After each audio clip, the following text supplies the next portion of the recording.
Hello and welcome to episode 144 of Controller Club, the friendly face gaming space, a podcast where three friends from three continents share in one love, and that is video games. On today's episode, we are going to get excited about the rest of 2025 in gaming with our 2025 gaming hype draft. But before all that, let's introduce this illustrious band of hosts, I guess. Lost my wording there. My name is Kleinfeld, and alongside me today are three esteemed guests, two of my best friends from the whole wide gaming world. First, we have coming to us from across the pond. It is the digital art daredevil himself, Tom Drew. Tom, how are you? Happy birthday.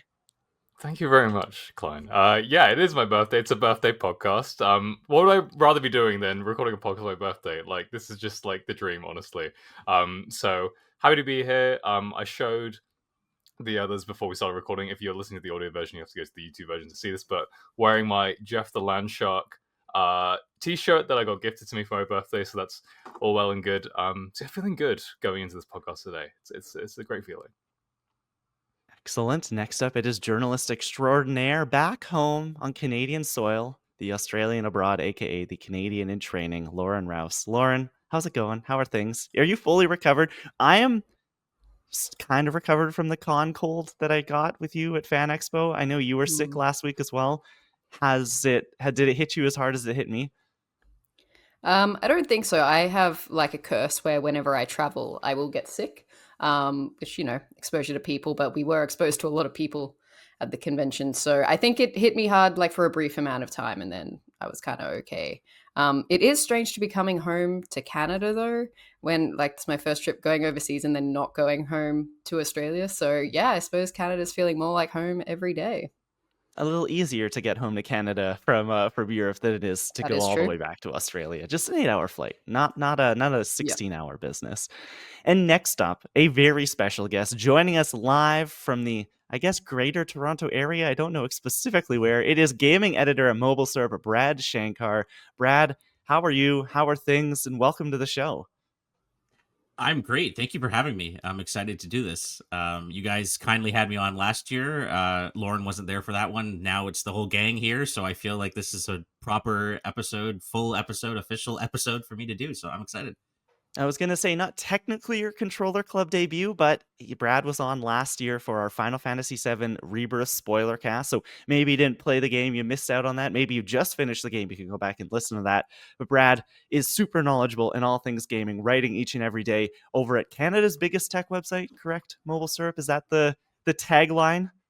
Yeah, that's what we go with. I mean, kind of by virtue of being, I think, the only one, really. Hey, you can Hey, take I'll it. take it. Yeah. Brad, we start every show that we have a special guest on with a very special guest icebreaker. And I wanted to ask you, because we didn't ask you this question last time you were on, what is a game to get to know Brad Shankar? For the audience, if they don't know who you are, what is the definitive Brad Shankar game that they can look at and go, oh, okay, I know a little bit more about this guy? For sure. I mean, it's fitting that the first time I was on this was for Final Fantasy VII Rebirth because, yeah, that is my favorite game. That is, I think anyone who knows me, that's kind of the thing that I'm most passionate about. So yeah, the original Final Fantasy VII. I mean, it's what got me fully into video games, RPG specifically. That's my favorite genre. I think it in terms of the way it mixes sort of like very silliness with a lot of like earnest character drama, the turn-based combat, the incredible music, all of that stuff is something that I love about games and look for in games. And yeah, I think that one, if you want to see how much I love Seven, you could go back to that podcast that we did and listen to it. But Yeah, we did that show. We rambled on about Final Fantasy VII Rebirth for almost 2 hours, breaking down all the spoiler theories about the third game. Now we are almost a year to the day away from Final Fantasy VII Rebirth. How excited are you for the third game? Are you like, has your mind, your thoughts of the last game changed at all since you finished Rebirth and wrapped it up? I guess almost a year ago, because you reviewed that, so you were done well before it had come out. Mm-hmm. Yeah, no, my thoughts have improved even actually. Like I loved it at the time, but the more I was a little mixed on the ending at first, like I think a lot of people were, but the more I thought about it and then, reading interviews, and I was fortunate enough to get to actually interview Yoshinori Kitase, the producer and director of the original Seven, and Hamaguchi-san, who directed Rebirth, and kind of talking with them and hearing what they say about the ending and what they were kind of going for with it.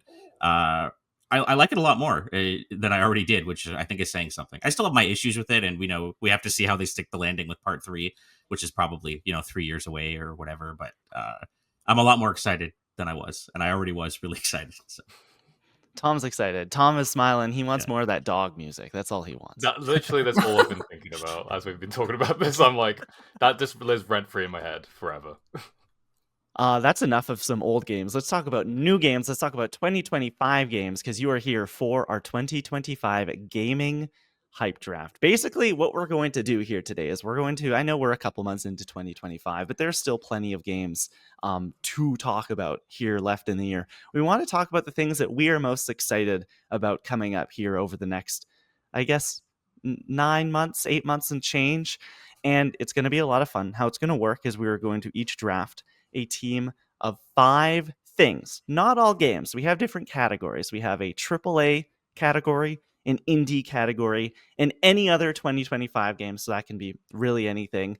An adaptation category and a wild card. That wild card can be anything gaming related.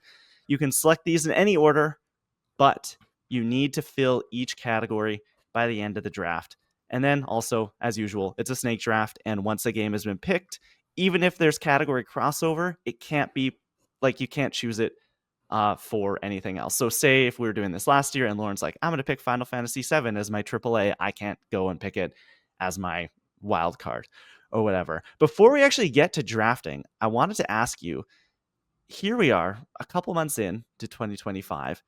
How has, for each of us, 2025 been from a gaming standpoint? Has it lived up to your expectations so far? Has there been any highlights? Brad, you're a special guest, so we'll go to you first.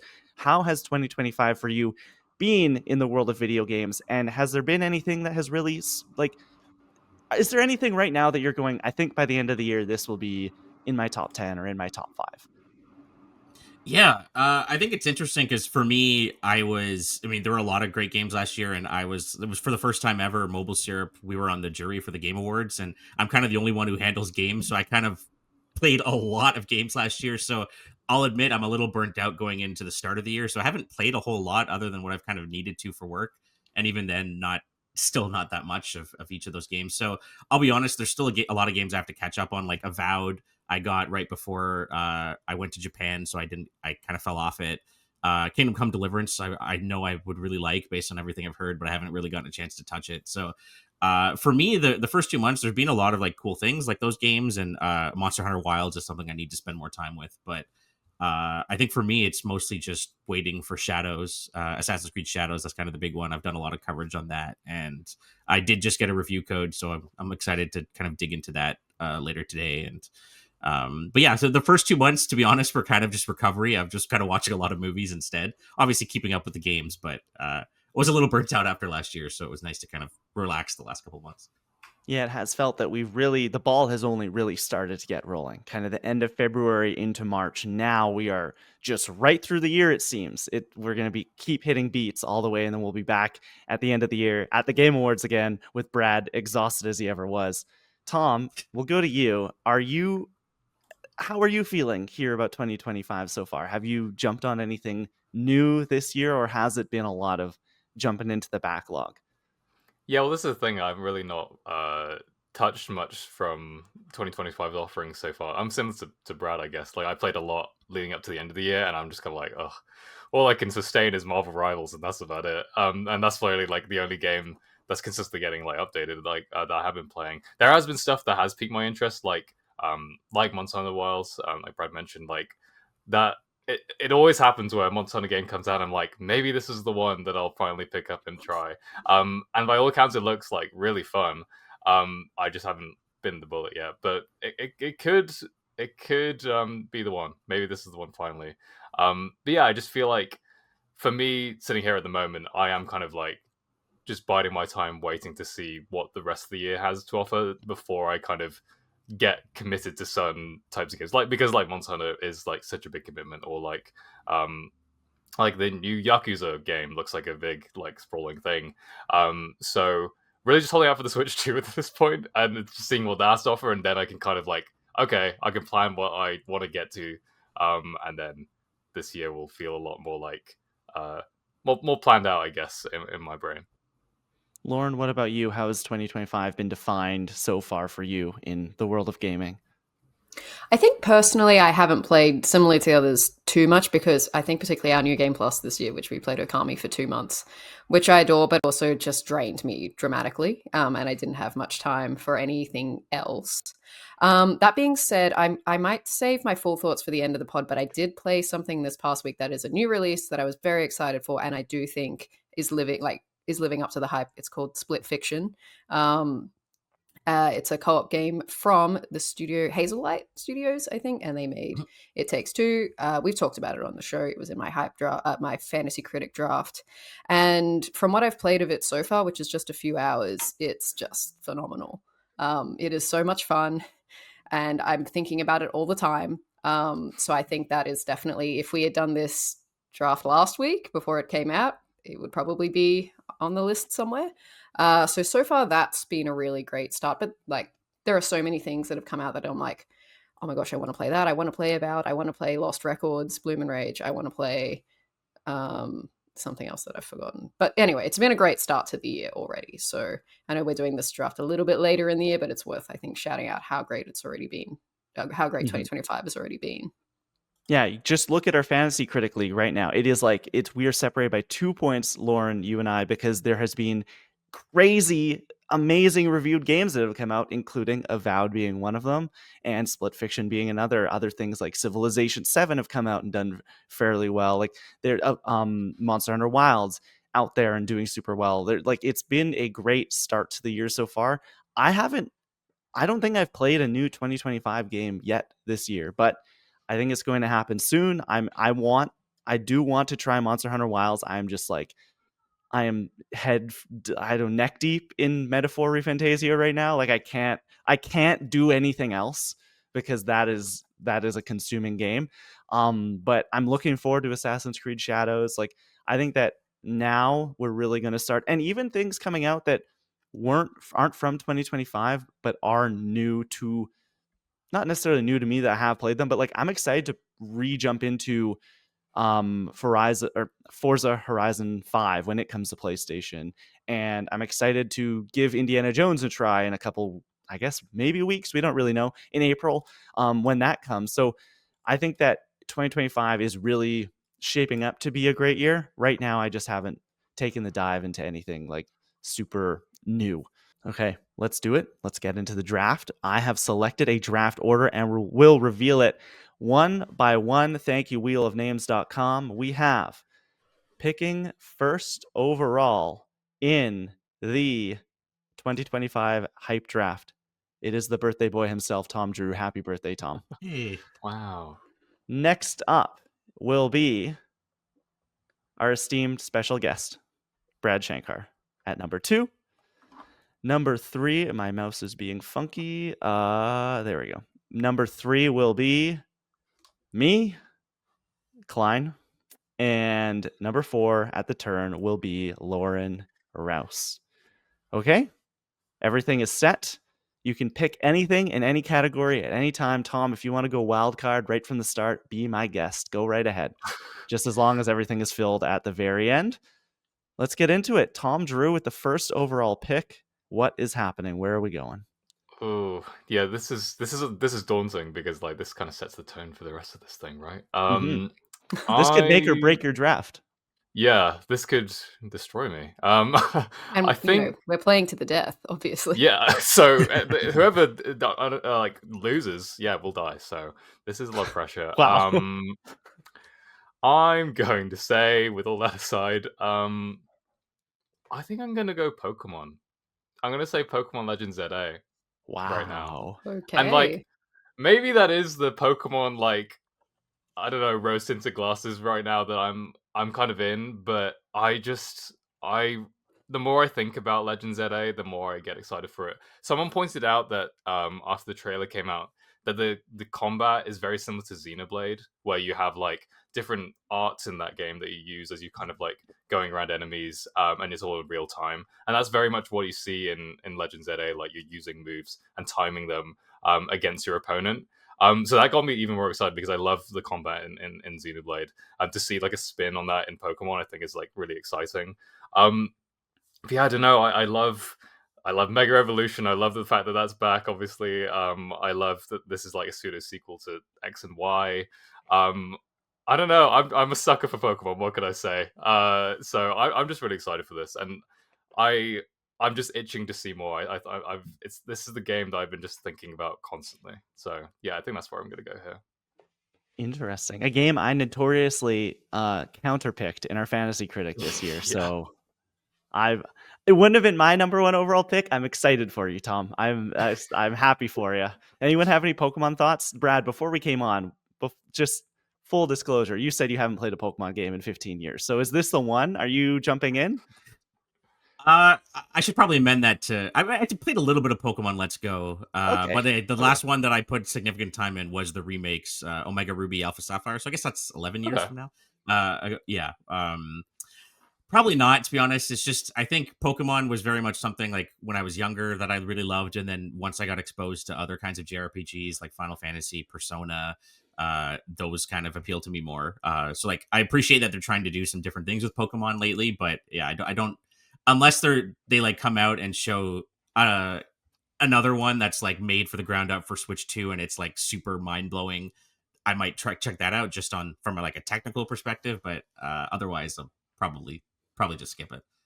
I was gonna say it's funny that you found a franchise, an RPG franchise in Final Fantasy or all those other games you mentioned that the developers actually seem to care about the technical performance in their games, and and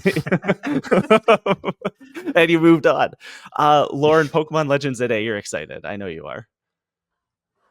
I am. Yeah, I think that most recent trailer did get me quite excited. And even just, I think, I don't know, just spending a week with Tom and like a lot of things we did were Pokemon related for that week.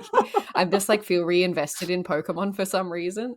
So yeah, I'm pretty excited. Like that's gonna be my big, I think, Switch game of the year. Also, should just point out as a clarification when we're picking these games, like even if they don't have a firm release date, as long as they're like targeting 2025. If they say they're going to release in 2025, we're going to assume they are.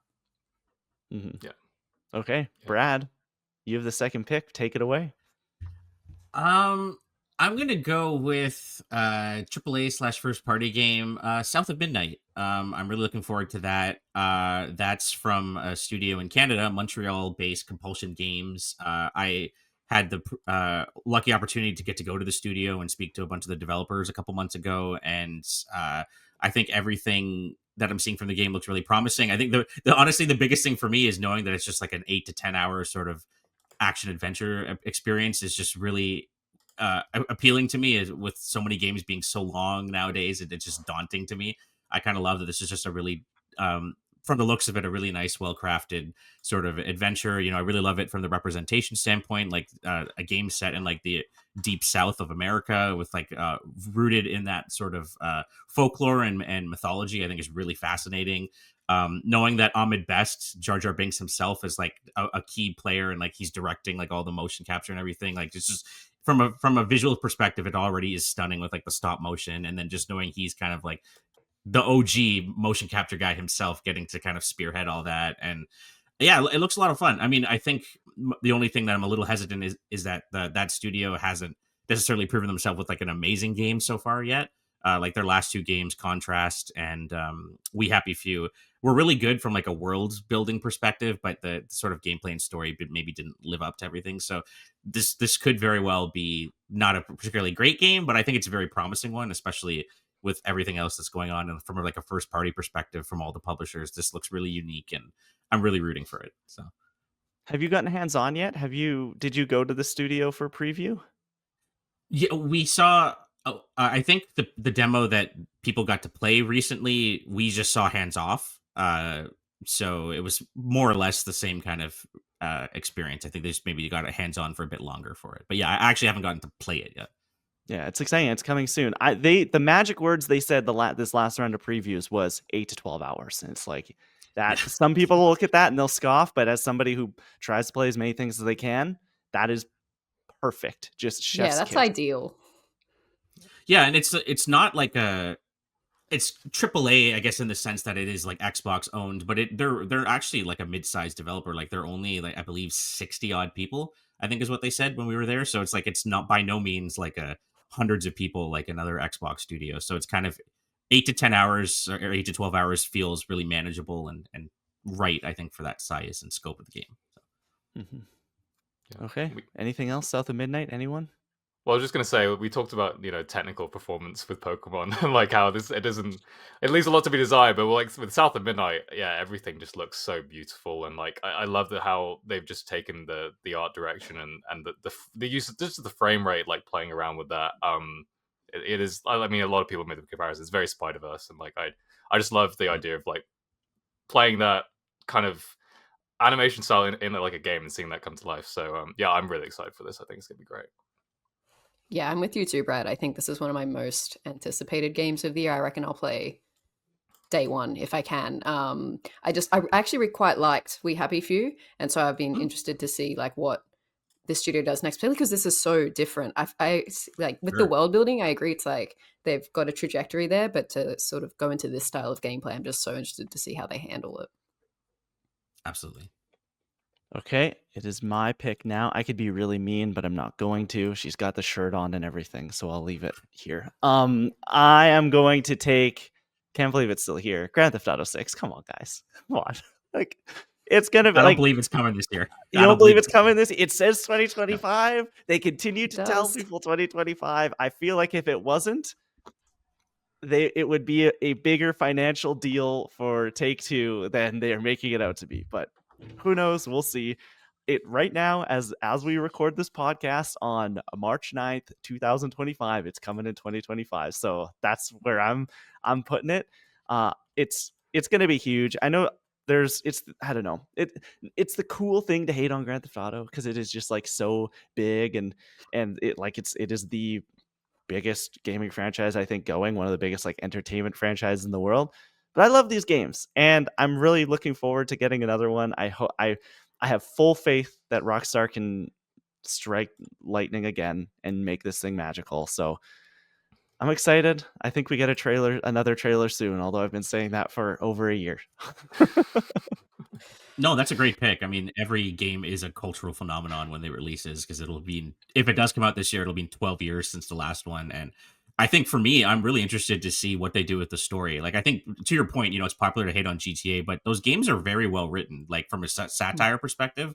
And I'm really curious to see because they've taken so long. Like, there's been so much that's happened with America in the last 12 years. I feel like every day you could do a different version of GTA America given how rapidly stuff is happening there. So I'm very curious to see what they're gonna sort of do with that because there's so much, and it's set in like Florida, right? So it's like there's so much opportunity for what they could do with that. And I feel like after Red Dead as well, like that's kind of like the more mature and emotional Rockstar series. Like I would be kind of curious to see if they kind of elevate it and make it a little more sort of deep and emotional in that sense, instead of just kind of being silly. So yeah, I hear you. I'm really excited for this one. You're gonna get tuberculosis in this one as well. Spoiler, Jesus.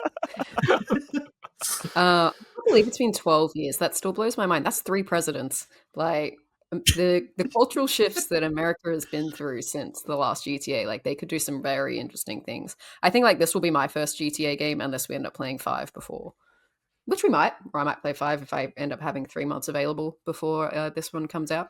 But I'm just like, I think I'm just very excited to see what it's like in this day and age. Because GTA games are so monumental that, yeah, what does that look like in 2025 if it makes it into 2025? It's going to. Yeah. Don't put it out there. The universe is gonna happen. Wishful thinking. It's gonna Hopefully. happen. Hopefully. Okay. Yeah, I mean, yeah, for your sake, Klein, it better come out for the fantasy credit, but for me, I'm like, it would be nice. It'd be nice if it didn't. No, I think I'm excited for this for sure. I think I'm just most excited to see what like systems they have in the game. We saw like glimpses of that with like the leaked like demo, like I think it was like 3 or 4 years ago at this point. That like made its way around, and like even just that small glimpse looked like super fascinating. I still haven't played Red Dead 2. I have it. I've just not like had the chance to sit down and play it through. But like watching other people play it and just how like just the amount of stuff you can do in that game like still blows my mind. And I'm excited to see how they like apply all of that and hopefully more into like a GTA context. I think will be just really exciting to see play out. So yeah, I'm excited for this game. Who knows if it'll come out? We It's will going see. to. It's going to happen this fall. Get excited. Lauren Rouse, your first pick. Yes, well, my most anticipated gaming relating thing of the year is not a game, it's a TV show. I'm wearing the jumper, I'm wearing the shirt. Klein kindly left it for me.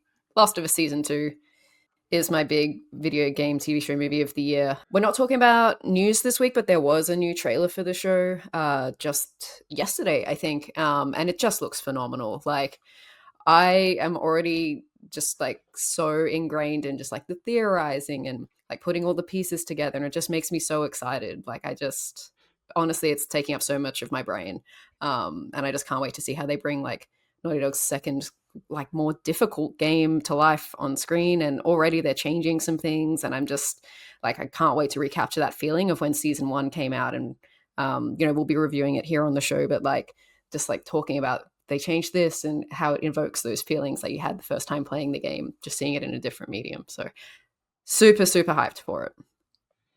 Mm-hmm. It's going to be great. Brad, I see in your little video picture here, you have a Joel playing guitar behind you. So are it's you Ellie, excited? actually. Is it Ellie? But Okay. yeah, it's that's so cool. Yeah. That shelf is broken, so that's why I was kind of keeping it out of frame. But yeah, it's Ellie. Yeah, no, I'm very excited for season 2. I agree with everything Lauren said. I think for me, seeing what they did with season 1 and seeing specifically that Bill and Frank episode, showing that they have a willingness to kind of deviate in a really big way and expand in a really big way on the source material really excites me. Like, I'm curious, like, how are they gonna kind of take that approach and bring it to the second game, especially because, like Lauren said, it is bigger, it is more ambitious. They're taking multiple seasons to adapt it, so it's like, how much do they kind of feed in that? The new trailer showed that they're really leaning into the flashbacks, which is great, because that was one of the highlights, seeing the Joel and Ellie stuff with the flashbacks, and you see the museum that he takes her to, which is like the best part of that game. So for me personally, so yeah, I'm excited to see what they do. And obviously, yeah, everyone loves Pedro Pascal, so it's like, how do they sort of tweak or expand Joel's role in this? I'm really excited. I think what's most exciting is almost that last time heading into season 1, we were also excited to see the story like happen. But I think everybody, at least me as a longtime Last of Us fan, was kind of like, I know what this is going to be. I know that like they're going to tell this story. It's probably going to be pretty beat for beat. And then we actually got the product that we did. And yeah, they did tell the story beat for beat. But as you mentioned, Brad, there were those things that it was like, oh, like they're willing to twist things and to dive into these character backstories that we didn't get before, and change moments ever so slightly. And so now heading into season 2, knowing that, I'm like, yeah, I think I know where we're going to go, but like, I'm so excited to like that me as someone who's played this game a few times and has such a history with the franchise is still like, I don't 100% know what's going to happen. And I think that's really cool, and not something that I think I felt heading into the first season at all. Yeah, that's definitely the thing for me. Like, it's just like they did find ways to kind of surprise us fans in season 1, and I can't wait to see how they flip the script a little bit with season 2. My most anticipated thing is Abby, just like seeing Caitlin Dever like embody that role is going to be so fulfilling and exciting. And I just can't wait to see that character on screen. She's such a good actress. Like, Yeah, I'm she's so amazing. Yeah, that's like, does an amazing Australian accent. Yeah, I still can't believe she pulled that off in Apple Cider Vinegar. But yeah, I think Lauren picking this one off the bat, it definitely makes our jobs harder for the movie show we pick, because I really don't know where we're gonna go, but we will find out very soon. Lauren, go ahead. Oh, I was just gonna say, it was funny watching like The Last of Us like trailer debuted at South by Southwest yesterday, and they did a panel, and I was watching, and it's just crazy how little they can't say anything. The cast are being asked questions, and they're just sort of like, they can't say anything. That I gleaned nothing new about the show from what they were saying. It's like Marvel level of secrecy. at this point, which is crazy for a game where we know what the story is. So yeah, that's going to be interesting. I'm also like, I just want to bring this up. Like recently, they announced that Eugene is going to be in the show and like have an expanded role with Joe Pantaloni, I think his name is, guy from The Matrix, which is so cool. And already I'm like, oh, they're doing it again. It's going to be another Bill and Frank. It's going to be so cool.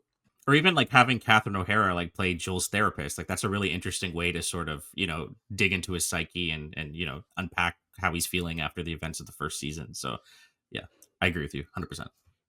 Lauren, what's your second pick? Oh, this is hard because it's not going to come back to me for a long time. But I think if I don't, I think I got to play strategic. I'm playing for the win. I'm going to go with my wild card pick. No. Which is anything gaming related. And it's going to be the Switch 2. Damn it. It's coming out this year at some point. We'll find out more on April 2nd about that. But it is pretty much one of the biggest events in the gaming calendar this year. We're all very eager to see what this new hardware is from Nintendo. And yeah, I think April 2 is going to be really telling what they show in that showcase on whether it's worth the hype. But at the moment, I think it's going to be pretty cool. I'm optimistic about it. Thinks it's going to be pretty cool. It's going to be mind-blowing. It's going to be amazing. They're going to show off Legend of Zelda Ocarina of Time remake. We're going to get a new 3D Mario game. We're going to see more Metroid Prime. It's going to be awesome. Klein, we did an episode on this, and remember the first thing we said was like, oh wow, it's bigger. Like, so far, it has not given us much. We haven't seen the games. The fan over. I know. That's why I said April will be telling. The mouse is going to change everyone's minds. The mouse is going to go crazy. Mario Paint, it's coming back. You're going to be able to draw symbols in the next Zelda game. You're going to use the mouse to control. It's going to be like a first-person shooter Metroid. I can't wait. Yeah, I think like this is like the event. If Lauren hadn't picked this, I would have picked it. Like this is like the event of the year for me at this point. I'm just itching to get to April. Luckily, it's only now a month away. Originally, like when the original Switch trailer came in, it's like, oh, it's like we're gonna get more information in February. Oh no, that's the European way of spelling the date. Oh no, so we have to wait till April. But no, I'm excited. Is there one dream? I know, Klein, you kind of rattled off a couple different things you really want to see, but is there like another dream thing you want to see? For me, if they show Animal Crossing, I'm gonna flip out. Like, I need to see the next Animal Crossing. I don't know if they probably won't, but I'd love to see something if like Animal that. Crossing is a thing, we have to redo this draft. Yeah, probably. Yeah. Brad, is there anything you'd love to see from this event? I mean, I'm obviously like super excited to see what the next Smash Bros. Even looks like, though I don't think we would see that. I think for me, realistically, Fire Emblem is one of my biggest Nintendo franchises, and we haven't had one in a while. The rumors were that they've been sitting on a remake of like one of the classic ones that never came to the West, like maybe Genealogy of the Holy War. I'd even take a remake, to be honest, because I didn't love Engage that much.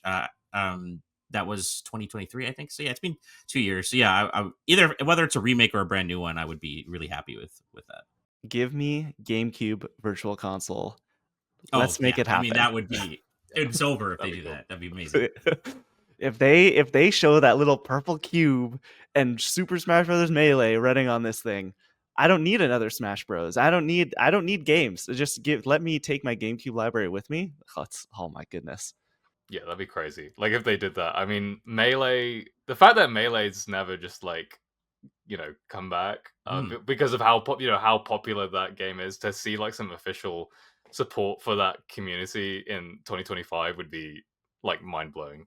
So hopefully that would be pretty cool. Lauren, you picked it. What are you most excited for?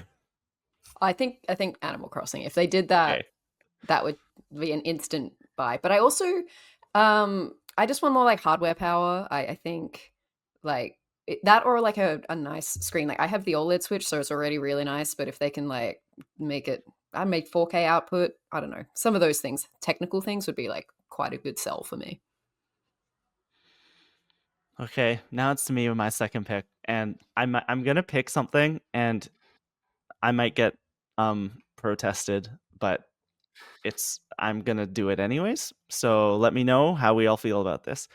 In indie, I'm going to be taking Claire Obscure Expedition 33. Okay. It is an Are you indie worried that it's game. not an indie? Oh, okay. I'm worried that it's not an indie. It's an indie game. Mhm. It's not. It's not being published by any major I actually had this publisher. same debate in my head. I had it as my 2025 game can be anything, Mhm. actually, It's just a to small avoid team. that. But yeah, no, you're right. I think I'd give it to you. I think that's I think fair. so. Yeah, I Okay. think Yeah. it is. Yeah, it is technically an indie game. So Yeah. yeah, Yeah, just no, being And a I it's agree. triple not A. like full AAA. It's kind of like double A, I guess you Yeah, could Yeah. argue. Like, yeah, like The it's kind of in word that indie space in is just between. completely nebulous. Like it Yeah. Yeah, means absolutely nothing. It's like yeah. It could to mean Dave most the people, Diver. It could mean yeah, Baldur's Gate Yeah. yeah, 3. yeah, yep, Yeah, You know, true. yeah. what does it Yeah, mean? Like, so I think that this game, everything I've seen from it, every time they show it, I get more interested in it. There was some hands-on previews going around this week from various press outlets, and everyone was saying they're like, this is what a lot of Final Fantasy fans have wanted from the series, and they don't do it. They're comparing it to Persona. They're talking about this active like the not active time battle, but like active elements to the turn-based battles, kind of like Paper Mario, which I absolutely love. It's got this amazing style. It's got a great voice cast. Charlie Cox is involved.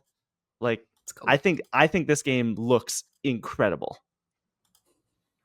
yeah, I 100% agree. That's why it was going to be my pick. For everything you said, yeah, like I said, I'm a big Final Fantasy fan, and this is very much an homage to it. Like a lot of those developers, because they're French, they said they're really inspired by those games.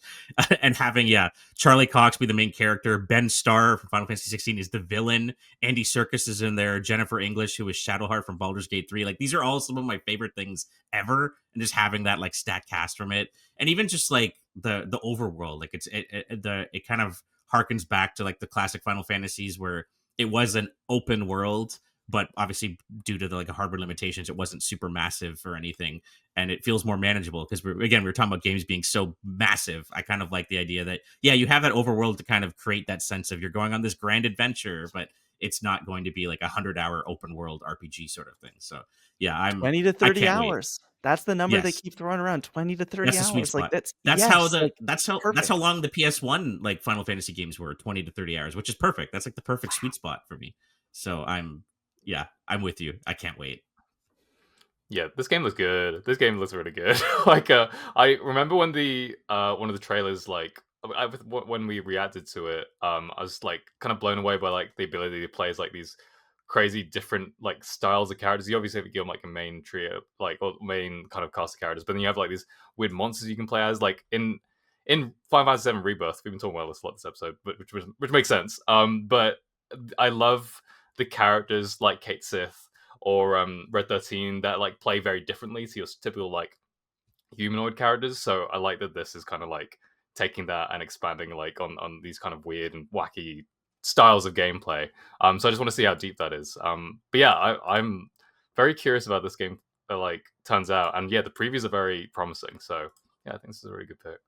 Yeah, the only worry was that it looked really ambitious. And so it's like, is this trailer flair and the fact that all the hands-on previews are like, no, it plays exactly like that. That's all I needed to hear. That was like the only thing holding me back. We'll go to you, Brad, now. Your second pick.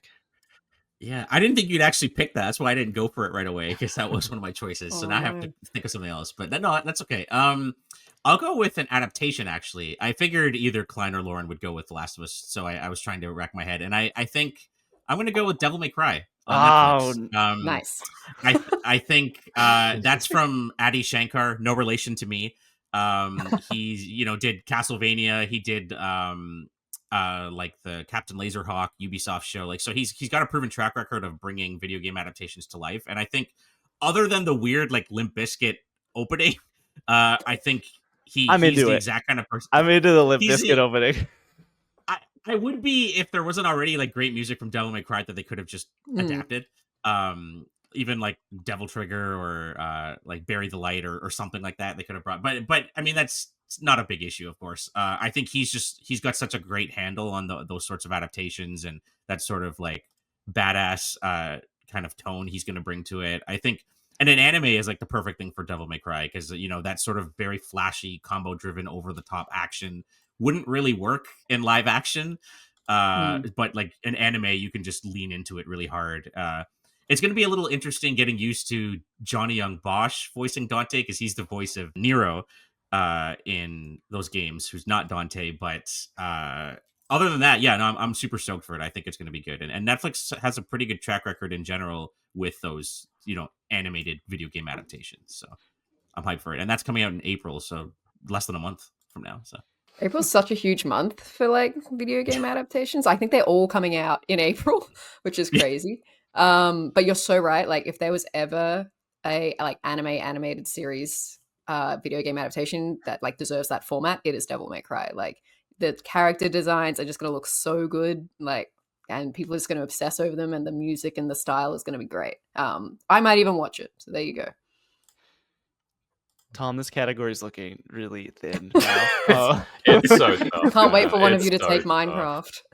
Oh god, yeah, we're gonna be fighting over it. Jeez. There are but others. yeah, there are others. We could get to it. But no, Devil May Cry looks great. And Studio Mer, who's doing like the animation for it, they did My Adventures with Superman, X-Men '97, which obviously like very different art styles. But also Voltron, like all those shows look really great. Korra as well. And from all accounts, like the animation style for this show looks phenomenal. And yeah, I didn't watch all of Castlevania, but what I did see of it, like I really enjoyed. So yeah, I can't wait to see what Adi Shankar brings with this. I still haven't played like any of the Devil May Cry games. I've always wanted to play 5 because I've just heard so many good things about it. And the music from that game rips. But maybe after seeing the show, that will be the tipping point and finally get me to play one of these games. Devil May Cry is the Agreed. number one video game franchise that people like who know me go, yeah, that's like you need to give that a try, because it will instantly fly to like the top of like, yeah, that's a Klein franchise. I have no history with it, but everything I see from the anime, I'm like, this is great. I thought I could sneak this one. I really underestimated your game, Brad, and I respect it. It's only fair. You took Claire Obscure, so I'm going to take that. Yeah. Oh, fair enough. I that's thought fair about enough, it there. yeah. I thought, I'm like, do I do this now? No, it'll come back. Surely people haven't been thinking about the absolute just like garbage heap other than these two that the video game adaptations for 2025 are, but that's okay. Tom, you have back-to-back picks here, so you could put me in a hard place if you really wanted to. I really could, But I don't know. Let's make it more of a fight. Let's see. We'll get to that a bit later with the other adaptations. I want to go in with my other 2025 game this year. This is the game that Pokemon. It really is because it's the Pokemon fan in me. That's the huge bias. But the game that I think I'm like really most anticipating at this point is Doom: The Dark Ages. I loved Doom 2016 and I really enjoyed Doom Eternal. And I like it was kind of unexpected, to be honest. Like shooters in general, I'm very like particular about them. Was never really like that big into Call of Duty. I enjoyed playing with like friends and stuff, but it was like not my favorite franchise. But like Doom just hits like I don't know, it scratches an itch that like no other shooter really has done. And from all accounts, Dark Ages just like takes those systems and cranks it up to 11. The fact that you get a freaking chainsaw shield looks just phenomenal. The different ways they've kind of mixed up the gameplay in this one too just gets really, really excited, and kind of like how open it seems to be. I feel like it could be a risk going that route, but hopefully it pays off. And I like that the fact that they're taking chances with it and experimenting with the format. So yeah, I can't wait to play this game. I'm really glad it's coming to the PlayStation, so that I don't have to get an Xbox just to play it. So yeah, really excited for that one. It's gonna rule. That's all I have to say. It looks sick. Yeah, this is the Doom game that gets me to play Doom games, I think. Brad, are you a Doom person? Not really, and so that's why I'm like in full agreement with what Lauren just said. Like, I think them setting it like thousands of years before everything else, it gives them a nice fresh start. So like people like us who haven't played them, because especially like when Eternal came out, everyone was like, "Oh, this is great." I'm like, "Yeah," but then I feel like I have to play Doom 2016, and there's all that baggage. But this is just kind of a fresh start. And kind of going back to basics. You have like a Captain America shield with like blades on it that you can just throw around, and it just I love that stuff. Like it looks great. can't wait. And again, because it's Xbox, like just having it on Game Pass, like there's nothing to lose, just giving it a shot, and excited. And can't you like fly a dragon? Was that something we Yeah, saw? you Yeah. can. Right, you that is can. And so pilot cool. a mech. So They, cool. they've thrown like the mech every thing- idea.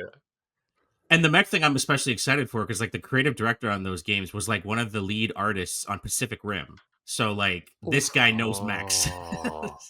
So like cool. seeing what he's gonna bring to those like giant battles, like kaiju style stuff, like that's gonna hit. So Okay, Tom, you won me back with your Doom pick. The Pokemon one I wasn't sure about, but the Doom. Go again. Let's see where we go. Where's your third pick going? Oh, okay. Yeah, I think I'm gonna go with a game that I thought you were gonna pick, to be honest, Klein. So the fact that you didn't go with it, I'm gonna steal it. I'm gonna go. I'm pretty sure it's an indie game. I'm gonna go with Mixtape, which is the Ooh, kind yeah. of Steal it slice from of under him. yeah. Good choice. It's like that slice of life, kind of like I don't really know how to describe it. It's just kind of chill vibes, to be honest. It's like these characters just kind of hanging out, skateboarding around, getting into trouble, getting into romances, all this different In the stuff. 1980s. That's the in the big. That's 1980s, one of the of big course. things. Yeah. So the soundtrack like seems really really cool. The game is called Mixtape, so that would make sense. But similar to South of Midnight, like the animation style, I adore. Like it just seems so it take again like the frame rate. I love like when different animation styles can like take advantage of that and like do creative things with it. And this game seems to be doing that very much so. And yeah, I'm just really here for like I said, the whole vibe of the game just seems really like cozy and fun. So I can't wait to play this game. I think it's going to be really great.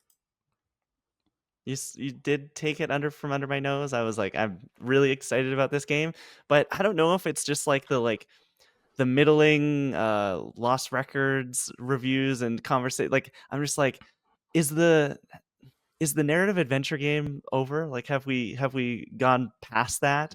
I'm really excited for this game. I think it's the developer is called something Beethoven. Beethoven and Dinosaur, right? Dinosaur Beethoven, yeah, and they Oh, did damn. Artful Beethoven and Escape a Dinosaur. few years ago, which is amazing, like absolutely incredible rhythm platformer set to this like fictitious Bob Dylan, David Bowie-esque figure, and I'm excited to see what they do. Again, I just honestly, Tom, I am more excited for Expedition 33. Like Right, fair enough. I am everything I see from that game is just like incredible. If you had protested, if everyone here had gone, that's not an indie game, I would have taken Mixtape. Okay, let's move on to Brad with your third pick. Yeah, I'm gonna go for my indie game now. I'm gonna go with To a T, which is the new game from Keita Takahashi, the creator of Katamari Damacy. I got to play a little bit of this when I was at the Game Awards. Annapurna, they're the publisher, had like a demo event, so I got to play it while he was like eating chips and just giving commentary right beside me, which is really funny. But I mean, if you know anything about Katamari Damacy, it's like it's super irreverent and super colorful, and this is a little more of a grounded game in the sense that it's kind of like a slice of life, sort of. You're just a little kid, like I think you're like 10 years old, going through life, but the whole gimmick is that you're constantly T-posing, and like your character's arms will never go down. So like no matter what he does, if he's trying to eat food, he has to kind of like move his arms like this. If he's trying to brush his teeth, there's like little mini games where like his dog will help him out because he can't bend his arms. So it's really quirky in that sense. And there's even like an anime style opening theme song where he just like laments about the fact that he has to go through life never being able to bend his arms. And it's the sort of quirkiness that you would expect from like the guy who made Katamari Damacy, but also kind of like a little more coming of age story. So yeah, I'm super here for it. I love that sort of silliness, and it's Annapurna backing it. So thankfully they're still around and doing stuff, because you know there were a lot of issues with Annapurna last year. So it was great that they still have a nice solid lineup of indie games this year, including this game. So and I believe it's coming out in May, so not that long from now. So I'm Yeah, excited. I think it just had a Steam Next Fest demo. I think so. And I heard some glowing things out of it. I'm ready for some weird, so I'm excited for this game. And the funny thing is, he said this was him trying to not be weird. too. So like the guy's just forever coded that It's way. like So I Hideo love it. Kojima. You can't like it's you. Their Exactly. normal is our just like 11 on the weird scale. Yeah. It's Yeah. Yeah, Oh, I'm this excited. this game completely like slipped under the radar for me. Like I played Katamari last year and loved it after like wanting to play it for so long. So what, like just watching the trailer here, like this looks incredible. Like I really want to play this now. And yeah, the fact that this song, the giraffe song, which I will definitely listen to after this recording, sung by Rebecca Sugar, who's like created Steven Universe, the cartoon. I love that show. So the fact that she's involved in this, like, that's really cool. So this looks delightful. This looks like so much fun. So yeah, I'm really, really glad you brought it up. Awesome. okay. We jump to me for my third game, and I'm at a crossroads here because like this is ultimately a hype draft. So I'm like, do I want the things that I am most excited for, or do I want to win? And I think I'm gonna go with. I'm also very excited for this other. You know what? I'm gonna do Tony Hawk Pro Skater 3+4. I was I'm shocked gonna you go hadn't with my taken it before. heart. I have to do it because, like, guys, it's back. We did get it. We're not doing news today, but we got a trailer. It looks absolutely incredible. This past week I was playing the original Tony Hawk Pro Skater 3 via means, and just seeing the difference between the levels and the way that they're revamping this and bringing it into 2025. I couldn't be more excited. I've talked about it at length on this show. Like I thought this franchise was gone. This franchise that means so much to me, not just for my gaming taste, but like I was a dumb skateboarding kid because of this game. I like the music I do largely because of this game. Like I've I'm it's gonna happen. It's gonna come in July, I guess, July 11th, and I won't shut up about it until probably the end of the year. Like I can see a world where this is my game of the year in a year that may include Grand Theft Auto 6, which is I think the like the highest compliment I can pay this game. Yeah, the fact that this got announced like really makes me want to play 1 and 2 remake now. Because like I've kind of said the past, I think, couple episodes, like I definitely have that kind of brain where I'm like, I know I'd really enjoy these skating games because I've tried them before and I always really enjoy them. I just really want to get like sucked into one of these. So I think I will go back to that 1 and 2 remake because yeah, the fact that they are like revisiting this franchise is really exciting, and hopefully they just like keep the ball rolling and continue with it because yeah, it's just really cool. Mm-hmm. Okay, let's move on. Lauren Rouse, you have the turn here. So your first of two picks. I'm shocked at how many things I'm hyped for are still on the I board. know. To be Yeah. honest, we've got it's a good year at this point, you know, with so many good things or still available. I will take my AAA game or first party game, which is I've talked about it in everything that we bring up. Ghost of Yotei. It is the next game from Sucker Punch, who did Sly Cooper, my favorite, obviously, Infamous, and Ghost of Tsushima. So still yet to finish Tsushima on my end, but I will definitely do that before Ghost of Yotei comes out. But from what I can tell from what they've shown in that just initial trailer, there are a lot of things that excite me about this sequel. The fact that it's like completely changing time periods and protagonists is really cool. We've got like I think a female samurai and who has some kind of like animal wolf companions, which is like right up my alley. And so I'm just like really excited to see what this evolution of this franchise is. And as usual, looks stunning in the trailer, absolutely gorgeous. I hope that at the time it comes out, I have a really like big TV to play it on. It's gonna look absolutely beautiful. Those yellows are definitely gonna pop. Is this what month do you see this coming out in, Lauren? Now's time. Plant the flag. Oh, it's tough because like Death Stranding's on the board too. I'm like, when will that come out? I'm feeling like I think it's gonna be late. I think like October, November area. Okay. Okay. Tom, Ghost of Yotei. I know you're amped. Yeah, I'm very excited. Like I loved Tsushima. I've said it many times. It's the best Assassin's Creed game in years. So yeah, I can't wait to see how they change the stuff and like the very brief glimpses of gameplay they show at the end of that first trailer we got.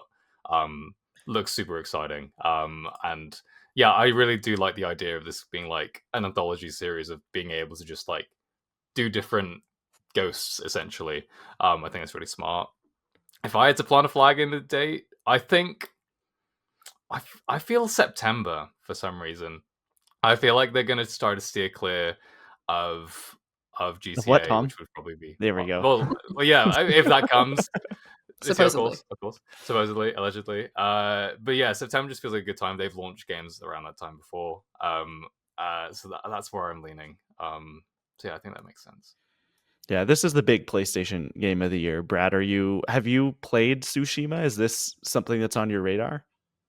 Yeah, I platinumed Tsushima actually. Yeah, I really liked it. I fully agree with Tom, especially like I love the idea that it's an anthology. They can do something different with it. They're not shackled to where the last game.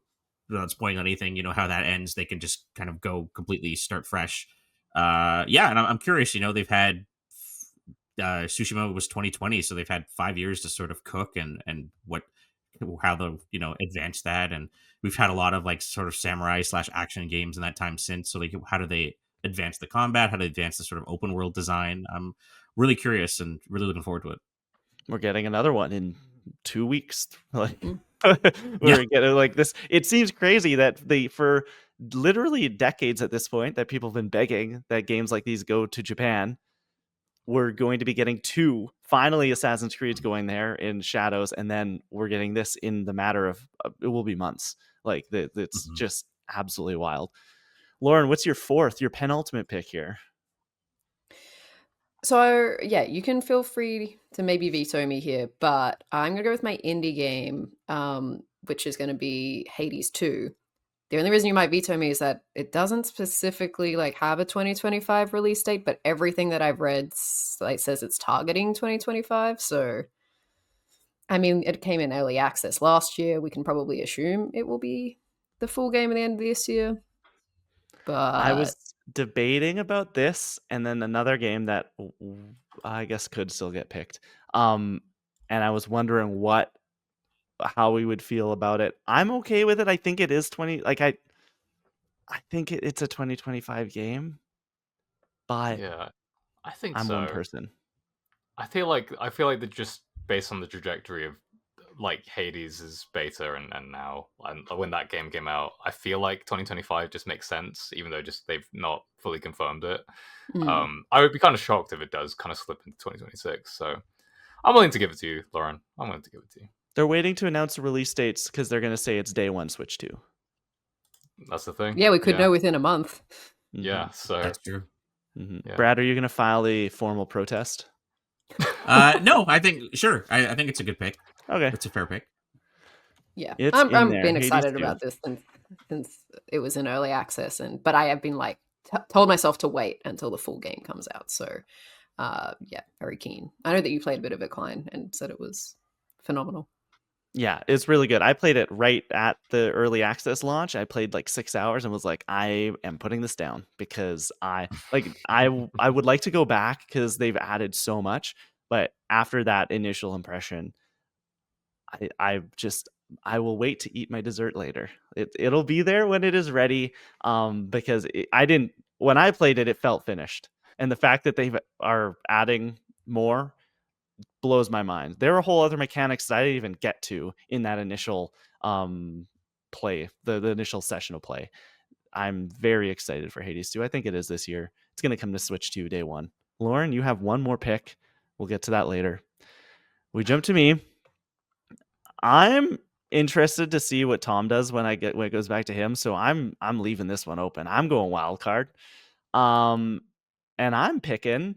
It's been by the time we get to it, probably it will have been 2 years since the last one of these. My wild card is the return of a PlayStation Showcase.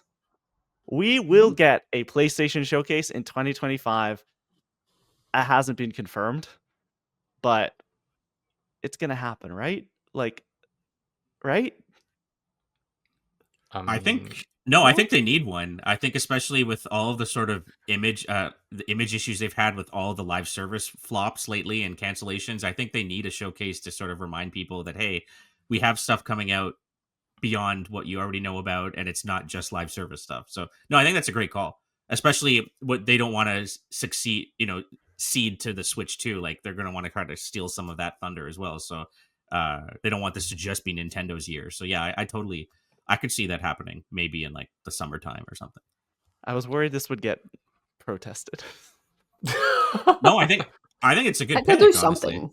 Yeah. Yeah. I think when you look at the landscape, like Xbox's year is pretty clear.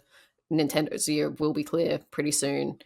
But PlayStation probably does need to bring something just to clarify, like beyond, Death Stranding and Ghost, like what's going on? What are the first party games that we're getting? Like give us something to look forward to.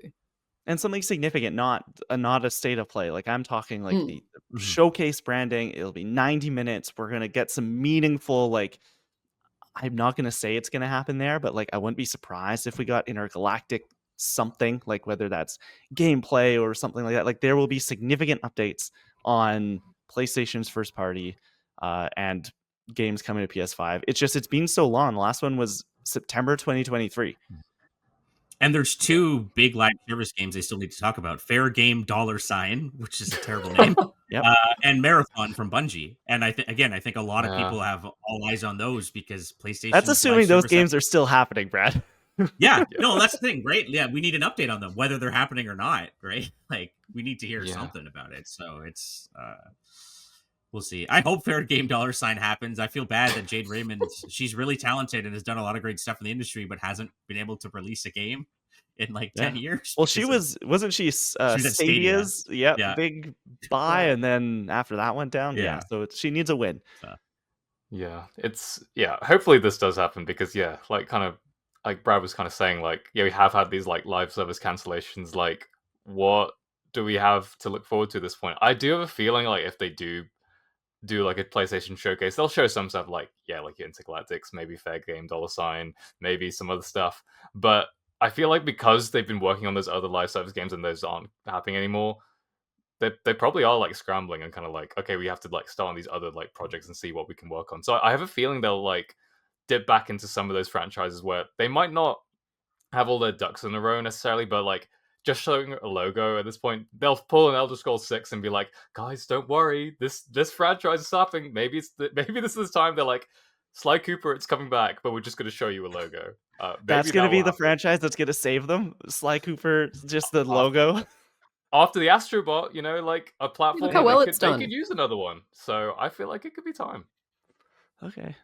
There are other, like Wolverine. Where's that? What's happening there? Sony Santa Monica. What are you doing? It's been a while. Mm-hmm. They're hiring. So that's what they're doing. They are hiring. Bloodborne remake, maybe 60 frame per second patch at least. So it's gonna happen. We'll see it happen. I suspect probably around May.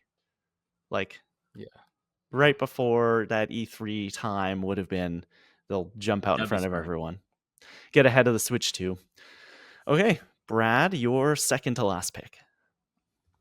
I'm going to go with, for my 2025 game, Marvel 1943, Rise of Hydra. I think this is a game that we haven't seen really anything substantial from, but just on the pedigree alone, I think it's worth noting. Like Amy Hennig, we're talking about Jade Raymond not being able to release a game. Amy Hennig hasn't been able to do that either, and I feel like her creative juices have been stewing. Was the last one. Yeah, exactly. Like you feel like her creative juices must have been stewing for years. This is something that she's obviously passionate about making, and she was there from the start, which I think is important because it's, we've seen a lot of situations where they bring on someone later in development and they can't really do much. Just that's the nature of the beast. But her being with Skydance, who's making this game from the start to sort of spearhead their new game divisions, bringing on people like Mark Bernard in to write with her, to have that sort of authentic, Black representation as well, because it is a Captain America and Black Panther game. And it's World War II, which I think that has the potential to hit even more, given the latest state of things. Like, I think we haven't had a Wolfenstein game in a long time, so this could kind of fill that void. Just even we saw in December with Indiana Jones, like a lot of people, I just get to punch Nazis. And same thing, you get to do that as Captain America and Black Panther, like, and the Howling Commandos. Like, I think there's a lot of potential for this game. Again, we haven't seen anything from it, so it could go either way, but Uncharted is one of my favorite series. Amy Hennig is crazy talented and has been, thrown around a lot, the bus, unfortunately, lately. So I'm hoping that she was given time to cook with this. So let her cook, and I'm hoping it's going to be great. Holiday, that's the word. That's what we got over on the Yeah. direct.com this week talking to Black Panther actor Carrie Payton. He said I by remember Christmas. that. Yeah. So that's soon. Like that could be a big holiday game for Marvel games. And I think what we have seen from it, like I need to see someone playing this game in front of me because everything we have seen is just like it looks incredible. It looks inconceivably good. And so I want to see like how that actually is that actually the case. But it's Marvel, it's Amy Hennig. I'm as a big an Uncharted fan as you are, and so I want her to succeed because it's been so long. Like she had Star Wars and that fell apart, and now she's doing this. Yeah, last night, one of my birthday presents was I got to go to the Infinity Saga concert experience where they played like it was an orchestra playing a nice. bunch of Ooh. music from all of the movies, and one of those movies was Black Panther, and it just reminded me of like, well, one, the music is incredible from that movie, but like I just miss Black Panther so much, and this isn't T'Challa, this is like a new Black Panther, Azuri. Um, is one of T'Challa's ancestors, and like I love Kerry Payton, so I love the fact that he's playing this role. So I can't wait to see just like like what he does in this game, but also be able to like actually play as Black Panther in a game. I think is just going to be so exciting. Obviously, you can play Black Panther in like Marvel Rivals, but seeing that in like a narrative built around that character in a game, I think is just going to be really exciting. So yeah, I'm really hyped for this game. I think it's gonna be great. Okay, Tom, your final two picks. This is it. Round out your team. What are you Man. leaving me with on adaptation? Well, I'm glad you didn't leave me in the dust on my birthday, and you give me this beautiful present of picking the very slim pickings that were left from video game adaptations this year. Man, I don't know. I don't know where I'm gonna go here. Yes, you do. Just go with your Yeah, heart. go You know on. you want to. I think it'd be really funny if I said Minecraft. I think it would be really funny if I said Minecraft, so I'm gonna say it.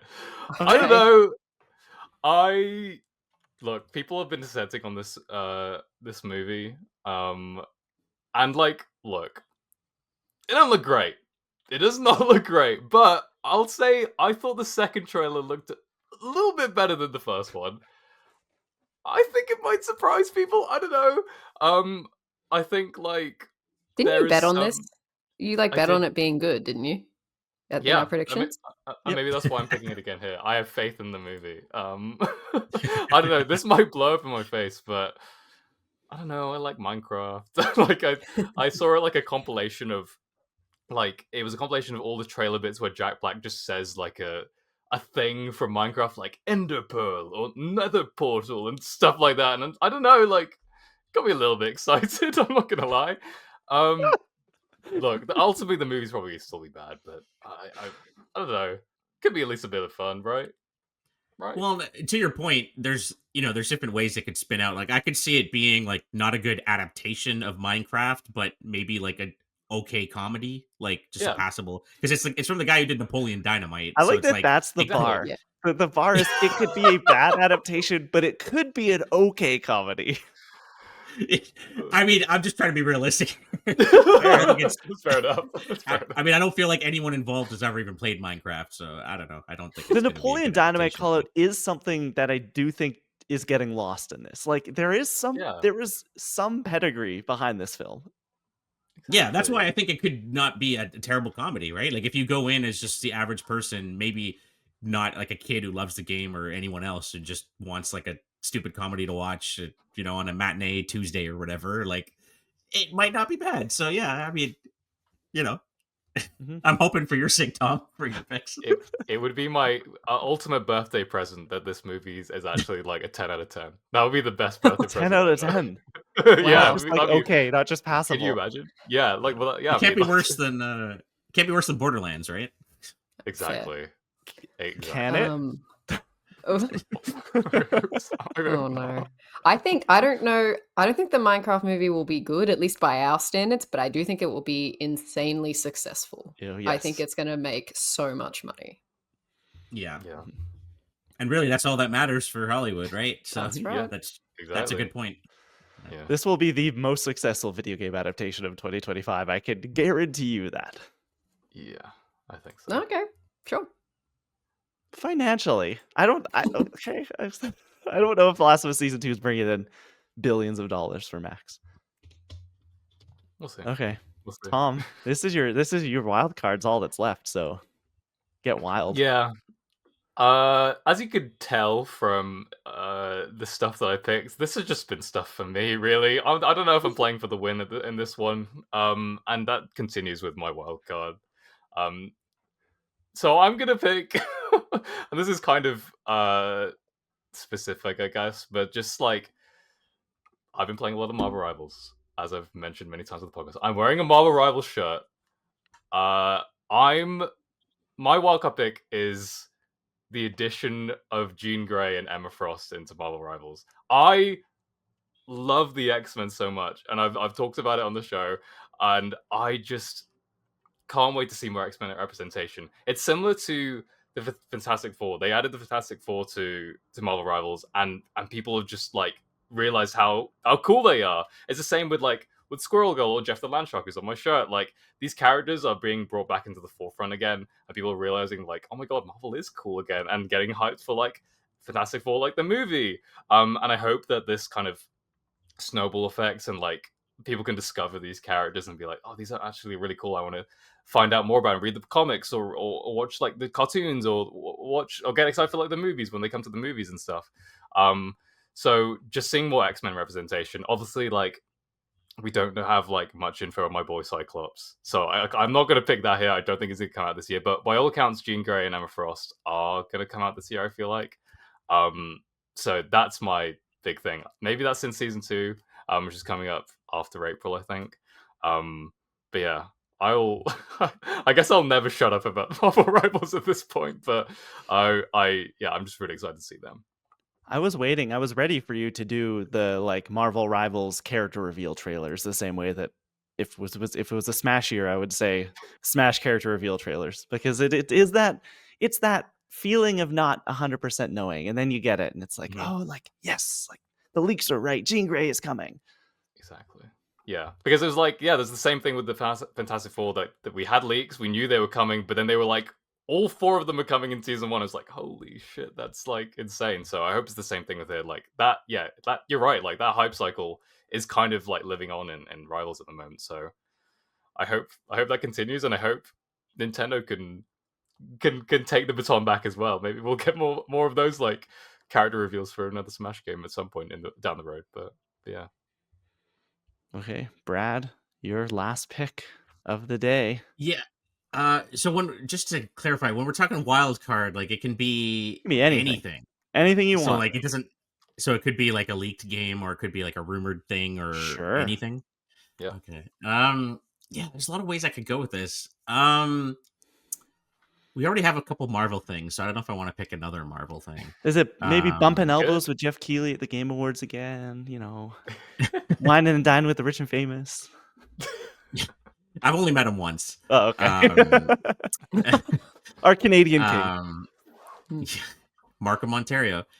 I'll go with more of a safe bet, I guess. I think we're gonna get the Final Fantasy IX remake this year with the Switch 2. That's been rumored for a while now. That was like one of the last things on that big Nvidia leak that everything else on that list has either come out or at least been announced, except for the Final Fantasy Tactics remake / remaster and Final Fantasy IX remake. So you could throw in Tactics with this as well, but I'll for the sake of picking one thing, I'll focus on the 9 remake. I'm really fascinated by that because from the rumors have suggested it's not a full FF7 remake style remake, but it's not just like a remaster either. So it's kind of in that weird space in between. So I'm curious what that looks like. Especially because 9 is one of the most beloved games in the series. It's really kind of like the last throwback to the OG sort of medieval fantasy era. I'm really curious what they do with that. And I think it just makes perfect sense to partner with Switch too. I mean, Square has always supported the Nintendo stuff, especially with the Switch, really well. Like they had Octopath Traveler and Live Alive and all those games for Switch. So I could see if it's not at that April Direct, at least like revealed later on in this year for Switch 2. I could see it coming to other platforms, but they'll like reveal it with the Switch 2, I think. This is I was thinking about I've been thinking about the Nvidia leak lately for some reason because, as you said, there are only a couple games left. It's gonna happen. Final Fantasy's 9, the Tactics remake, they're gonna pop up eventually. What I want to ask you, Brad, because I don't think we have a lot to say about Final Fantasy 9 remake, and you're a Final Fantasy expert, you're a Square expert. When are we getting 2D HD remakes of 6? When is that happening? Yeah, I mean, I feel like if anything, because we got the Pixel remaster, I don't even know if we necessarily need the HD2 remake of that. But like, have we not gotten Chrono Trigger? That was the other game I was gonna mention. Like, we can't play Chrono Trigger on a modern console right now, which is blasphemy. Like, you can play the Steam version, but that's it. Like, why is that not available on Switch, PS4, etc.? Like, it's baffling to me. Like, I feel like that would actually be that's not a bad shout actually either. Like, I could see that getting a HD 2D remake for Switch 2 as well. Because yeah, that's one of the most beloved ones that they've done. And then they even remastered Chrono Cross, but they haven't done anything with Chrono Trigger, which is crazy. So it'll come back. That's the one with the frog, right? I know my art JRPGs. Yeah. Okay. I would like to play that game. Yeah, no, especially everything with Akira Toriyama in the last year, like that would be a great way to honor him, re-release one of his most beloved works, right? Like he did that and the Dragon Quest games. That's crazy. Yep, that's awesome. Yep. Okay, we go to me. Movie and show adaptation. Slim Pickens here. Let's talk about a little movie coming out called Mortal Kombat 2. Okay, that first Mortal Kombat movie, I didn't see it, but I did see the trailer, and there was a moment where Sub-Zero froze someone's blood and then stabbed him with it, and I thought that sat in my brain since I saw that trailer the one time I saw it. So I'm gonna take Mortal Kombat 2. I don't really have anything else to say. Carl Urban's playing Johnny Cage. That's cool. Maybe I'll watch the first one. I feel like I didn't enjoy it, but I don't think it's a good movie, if that makes sense. Yeah, it's good enough to get a sequel. Yeah, that's true. Yeah, I didn't love that movie. I thought it was all right. It had some cool kills and some fun fight scenes, but yeah, it was a weird I thought it was a weird way of angling it because it's like kind of told through Louis Tan's character's Cole Young, his perspective, and he's like an OC character for this movie. When it's I feel like they could have just shifted that to someone else, like Scorpion or someone else. So it is weird that they did it that way. I'm not sure if he's in the new one though. Oh, he is. So I guess they might be still considering that kind of thing. But yeah, it could be good. That Carl Urban casting does get me a bit excited. So yeah, maybe. Will it be better than Minecraft? Yes. Yeah, Brad, you heard it here first. He's a capital J journalist, Tom. He knows. Fair enough. Fair enough. From what I understand, also the first Mortal Kombat movie didn't actually feature the tournament. So I think if they have that this time, that could be really good. We haven't seen a trailer though, so we don't know. Mm-hmm. Mm-hmm. Yeah. Tom, are you more excited for this, or actually no? This would be a better question. What's going to be better, this or the Street Fighter movie that they're developing right now? What's going to be better? I mean, did we get a director announcement for that movie? I can't remember. Yeah, we did, because it was the brothers from Australia. Yeah, Philippines. And now it's not Talk to Me guys, right? Yeah, yeah, and it's not them anymore. But they did replace them with someone. I'm live. We're doing this live. Have they announced? We're so researched. Kitao Sakurai is doing the movie. Who previously he wrote, directed, and executive produced on the Eric Andre show of all things.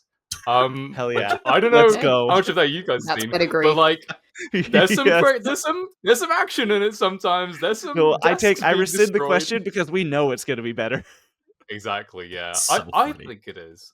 Just because I don't know, I feel like they can be a bit more goofy with the characters and a bit more, just have a little bit more fun with it. I feel like the problem with the Mortal Kombat movie for me is they had the fun kills and stuff, but it did take itself a little bit too seriously. I felt like, at least. So yeah, I'm hopeful for that Street Fighter movie, and yeah, maybe Eric Andre will be in it as I don't know, he could be Ryu. Why not? It could be Blanca, sure. Okay, Lauren, let's round out the draft. Your final pick. Firstly, I'm shocked that none of you picked Until Dawn as the movie TV thing. Particularly you, Tom. The Until Dawn fan. Yeah, I know. I love Until Dawn, but I'm just as we've talked about. I'm just a bit like, and I do like David S. Sandberg as a director, but I don't know. The trailer didn't do it for me, so I'm still kind of like hesitant. We'll see. We'll see if it's good. Okay. I think, what am I gonna do? I can pick any game. Um I think if I hadn't picked Ghost of Yotei, I would go with Assassin's Creed, but they're too similar to have in the one lineup. So I'll go with an indie game. And I'm going to pick this game called Dispatch from Ad Hoc Studios. I think it may have had a trailer at the Game Awards or one of those sort of more recent shows. It's basically, it kind of just looks like a Telltale game where it's like very narrative driven and choice based. And the cast is stacked. It's got like Aaron Paul, Laura Bailey, and I think the story is that he's a superhero. So I was getting a lot of Invincible vibes from it, just even including the animation style. And if there's like a way to have sort of like an Invincible video game, I think that's really cool. So I'm quite excited for that. It seems to be like superhero for hire kind of thing, which Right. it sounds absolutely great. And it was the Game Awards because I can remember the conversation being about the weird chemistry that Aaron Paul and Laura Bailey had Yes, on that's stage. right. That's right. Did you feel that in the room, Brad? Was that something that... Yeah, was it there? Yeah, I think so. I think people were a little confused at first, but once they started talking, it's like, yeah, you could feel it. Watch out. Is it Travis Willingham? Is that her husband? Yeah, that's her partner. Yeah. Tom, Dispatch, you excited? Yeah, I think so. Especially like, yeah, Lauren mentioned Invincible. Aaron Paul just appeared on Invincible as Powerplex. He's so good.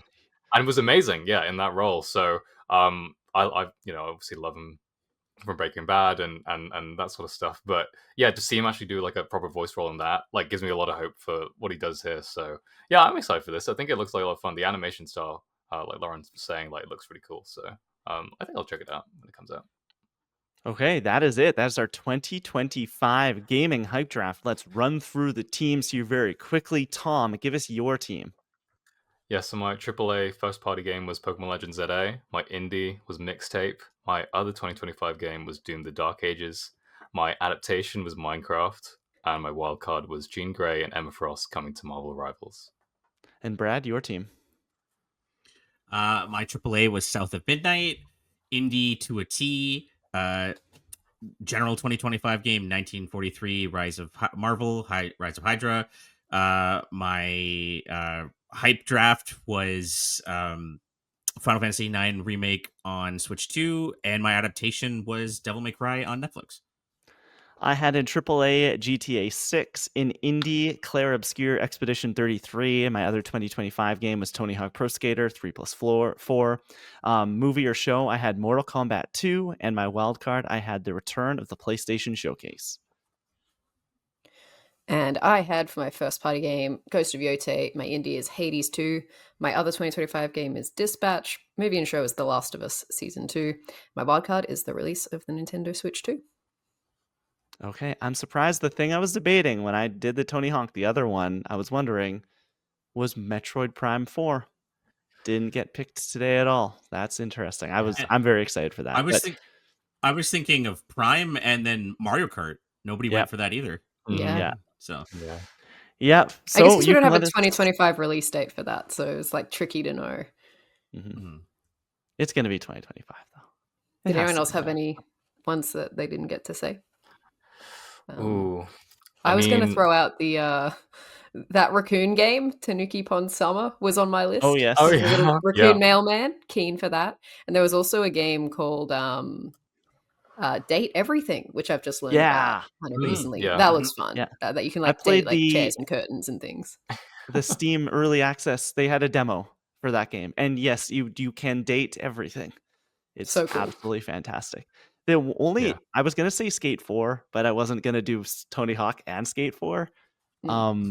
And then Lauren, I'm surprised you didn't. Big Walk. Come on, you're Australian, brethren. I know. I did look at it, and then I was like, it's just too far. It's too weird. The Untitled Goose Game team. I know. If it was Untitled Goose 2, oh my god, it would be my number one. Untitled Goose. Yeah. Untitled Geese.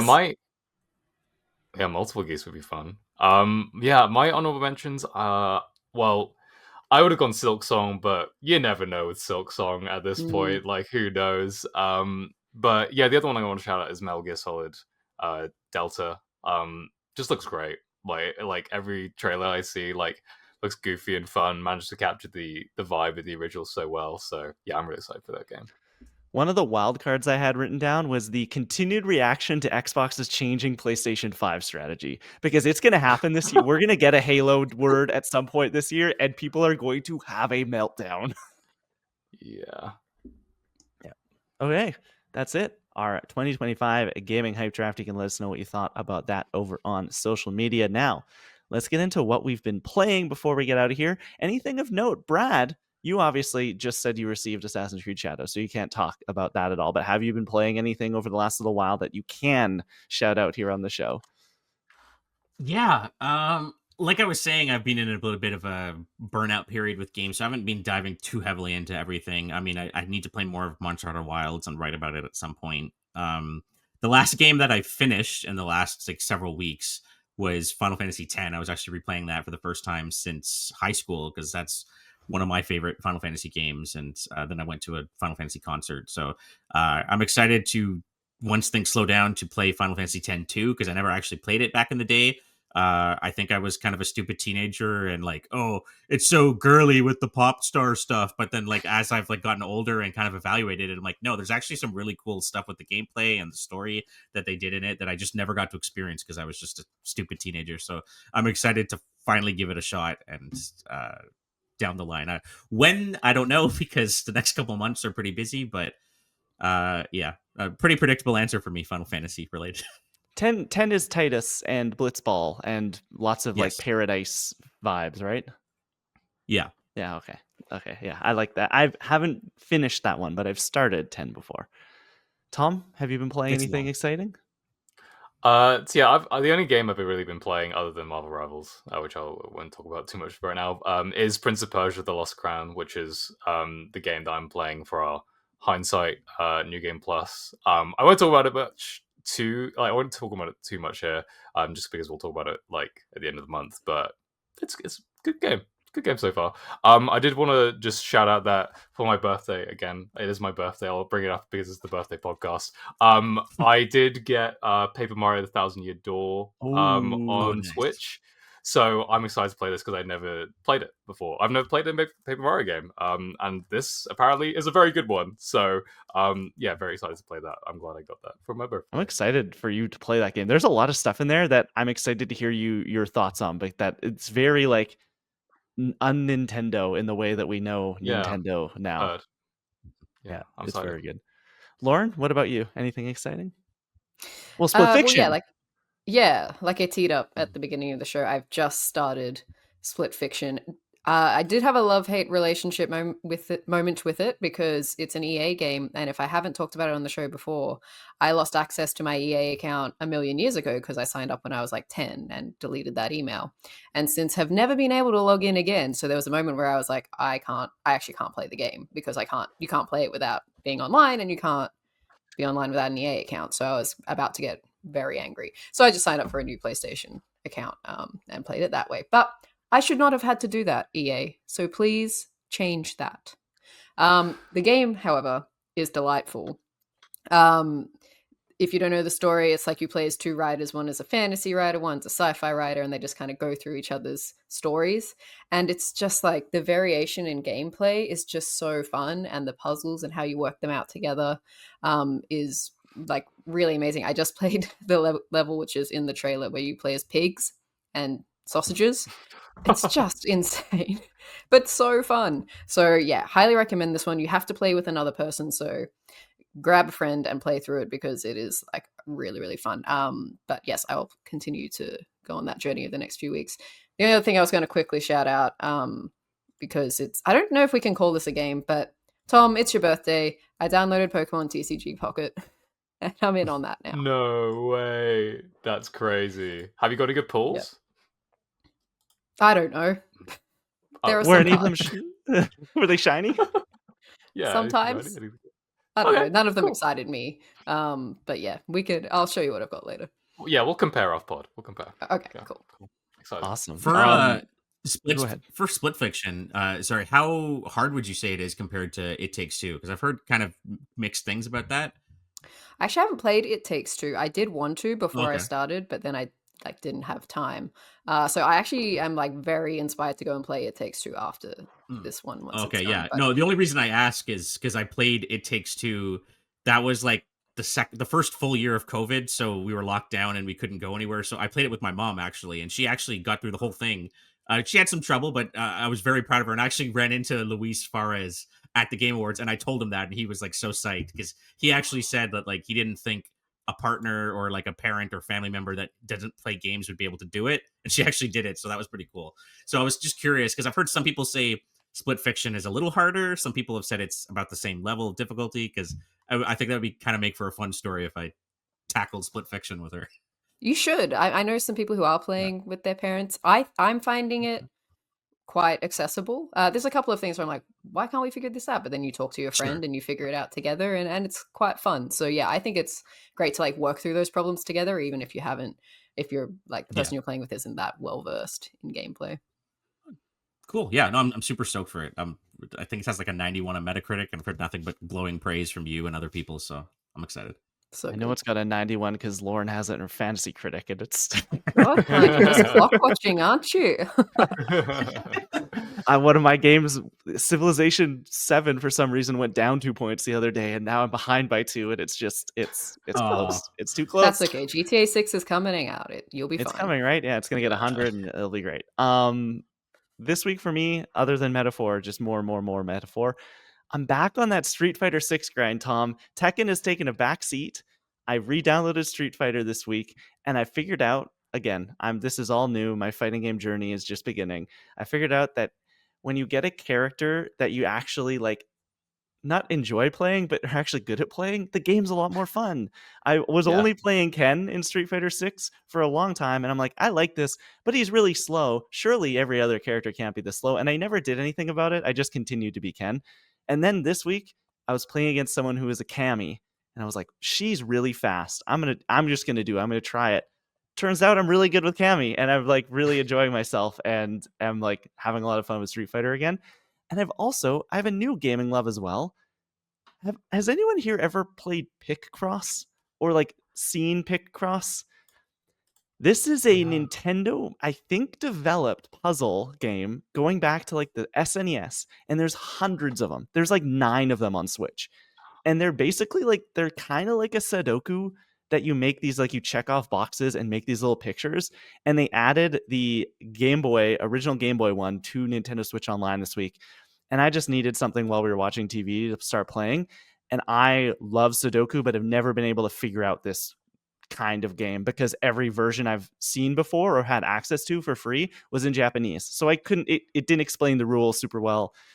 This one is in English, started playing it, taught me the rules, and I spent like 3 hours today sitting on the couch doing these things. It is just, they just scratch that like part of my brain that I really like that like Sudokus do. They're just like kind of logic puzzles. And at the end, you get a nice little picture of like Mario or a shoe or a candlestick. But yeah, I figured it out. I'm in. If you need something, this to me is like, and next trip, I can't wait. Next time I'm on an airplane, I'm just gonna sit there for hours and just do these little puzzles because each game comes with like hundreds of them. Yeah, I've always wanted to try Picross. I know they'd also did like 3D Picrosses on like the 3DS and stuff. I don't know if they've come back to that, but yeah, I've always like I'm not very good at Sudoku though. I'm like my brain just doesn't work like that way. So yeah, I think it would be an uphill battle for me. Yeah, you gotta, I don't know. Everyone has their thing, Tom. And I don't think Yeah. I don't even know if I could like write a review on one of these games because it is so just like it's like how do you review a word search book or like how do you review like a crossword? Like it is Yeah. so just like here is the game, like here is the act of just you're just filling out these sheets. And it's like, yeah, well, that one was harder than the last one, and this one's easier than the next one. So yeah, I'm liking it. I'm enjoying it. Okay, that's gonna do it for what we've been playing. Do we have a comment corner, Tom? We do have a very short one. Last episode, we talked a bit about Pokemon, and at the end of the episode, we asked if there are any evolutions that people would like to see. If there's any types that haven't been covered in terms of like Eevee's different evolutions that people would like to see.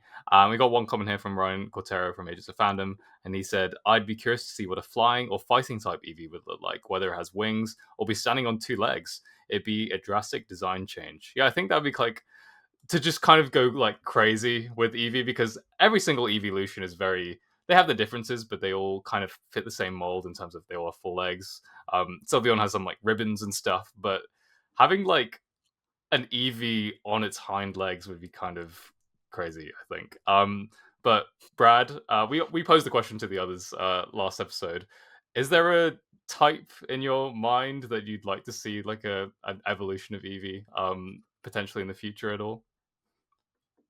I think they should respond to Pal World and give Eevee a gun. Sure. Okay, yeah. Yeah. Excellent. A steel Excellent. type Eevee with a gun. Yes. Yes. I think they could do that as a Mega Evolution. Mega Eevee just as a giant gun. Yeah, that's cool.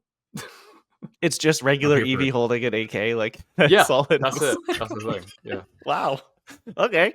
Thank you so much for leaving the comment this week, Ryan. This week's question will be, what is the 2025 game that you are most excited for, you are most hyped for? You can let us know in the comments to this video. You can go over, if you're listening on Spotify, leave us a comment over there, or you can head on over to our social media channels and sound off in the comments over there. Also, while you're over there, check in on our New Game Plus Video Game Book Club Game of the Month. That is where we pick a game each and every month. We play through it, and then we have a big deep dive discussion at the end of it. This month, we're doing something a little different. We are playing our 2024 hindsight games. If you don't remember, if you weren't listening last year, if you're new, welcome. The end of the year last year, we did a video game award show, just like Jeff Keighley does. I would say almost as much pomp and circumstance as Jeff Keighley's show. And we picked one of the games, one of the awards was our 2024 hindsight game, the game that we were most disappointed we did not get to play in 2024. And so each of us have picked one. Tom is playing Prince of Persia, Lost Crown, as you heard. I'm playing Metaphor ReFantazio, and Lauren is playing Balatro. So if you've played any of those, if you've played all of those, you can leave us a comment over on social media about what you think about it, ask us questions about them, and then we'll compile all of those at the end of the month and have a big deep dive discussion. Brad, have you played all 3 of those games? I'm assuming you have. Yes, I have. They Do you were have a all, I favorite? think, in our... Yeah, Metaphor is my favorite of all those, because, yeah, it's the JRPG. It was my second favorite game last year. But I think in MobileSyrup's top 10 list, which I basically unilaterally decided on, I think all 3 of those were in it. So, yeah, those are all great picks. Yeah, it's going to be fun. Those conversations will be great. But as I said, you can let us know over on social media. We have a Twitter, or we have a Blue Sky and Instagram. I'll shout out those first, at Controller Club Pod. Let us know what you think about those games, what you think about the episode, what you think about the show. Also, we are controller.club on TikTok. And yes, we are still on Twitter, controller_club. And as I've mentioned a few times, we are on YouTube. So please subscribe to us on YouTube. If you're watching us, hello, hit the bell, hit the thumbs up, leave us a comment. It all helps. And rate and review us wherever you're listening to the podcast right now. 5 stars, it really helps out. If you want to send us an email, you can totally do that. controllerclubpod@gmail.com. Tom Drew, if people want to get in touch with you, if they want to see your latest Poke polls, where could they do so? Yeah, you can find me at Tom Drouart, Instagram, Blue Sky, Twitter, basically, yeah, everywhere. Yeah, again, I feel like I've said this a lot at the end of the episode recently, like, just haven't really posted anything. Social media, bad for brain sometimes. So I've just kind of been like, nah, I'm not gonna do it. But eventually, I'll come back. Maybe eventually. Lauren, what about you? Do you have anything exciting in the works, and where can people find that? You can follow me at lrouse19 on Twitter, Blue Sky, TikTok. Again, yeah, I haven't promoted much recently. I think I'm mentally still in London. But I did post a little bit about that, I suppose, if you follow me on any of those platforms. So yeah, stay tuned. Excellent. And Brad, thank you so much for joining us as always. Where can people keep up with you? What do you have in the works at MobileSyrup? Do you have anything big and exciting coming up? I know you guys have tons of stuff going on over there. Yeah, thank you so much for having me again. It's a blast. We don't get to do podcasts, but we tried to bring it back, and then we've just been busy, and it's a small team now, smaller than we were last year, so haven't been able to do it consistently. So it's always really exciting when I get invited to something like this. So thank you. I'm on mobilesyrup.com. You can find me on all the socials: Blue Sky, Instagram, Facebook, Twitter. Brad Shankar, BradShankar. In terms of upcoming stuff, there are a few things. I have a couple trips coming up in the next few weeks that I can't talk about yet. I guess just like a week or two ago, I put up a couple features on Assassin's Creed Shadows because I was lucky enough to get to go to Japan for that. So there was like a really cool kind of event in Kyoto for it, and then they kind of took us on a sightseeing tour. So we got to check out Himeji Castle, which is like one of the big kind of landmarks in the game that you can explore. So that was really cool. And then I'm probably gonna have, obviously I'm reviewing the game, so I'll have something on that. I can confirm the embargo's the 18th, which I believe is 2 days before launch. I think it's the 20th that it launches. Don't quote me on that, but it's the same week as launch. So I'll have a review on that, and then we'll see what comes out in April with the Switch 2 stuff. So cool. Yeah, you can keep up with Brad everywhere over at Mobile Syrup with everything that is coming here in 2025. It's going to be a big year. You can follow me. I'm at the Kleinfelt, TheKleinFelt, Twitter, Instagram, Blue Sky. That's going to do it for this massive, mega packed episode of Controller Club. As always, thank you so much for listening. Thank you so much for watching. Now, let's get gaming.